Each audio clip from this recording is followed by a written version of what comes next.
Welcome to Sweet Life Beat Life. We hope this video helps. In this video, I will show you how to cook Southern fried cabbage.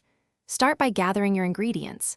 You'll need 1 medium head of green cabbage, which is typically around 2 pounds, along with 4 to 6 slices of your favorite bacon.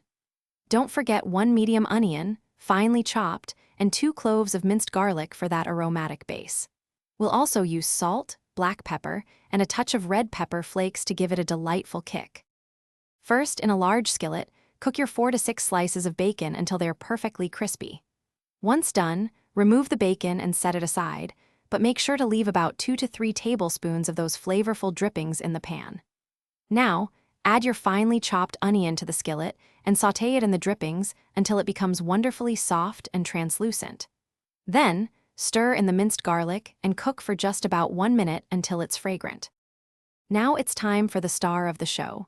Add your shredded green cabbage to the skillet with the softened onions and fragrant garlic. Stir everything together well, ensuring the cabbage is coated in those delicious drippings. Cook the cabbage, stirring occasionally, for about 10 to 15 minutes, or until it has wilted down and reached your desired tenderness. Don't forget to season generously with salt, black pepper, and a pinch of red pepper flakes. To finish, crumble the crispy bacon you set aside earlier and add it back into the skillet with the fried cabbage. Give it a good stir to combine all those wonderful flavors.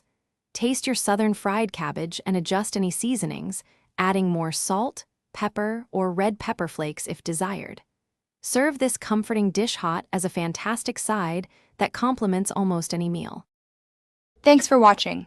Consider subscribing if we helped you.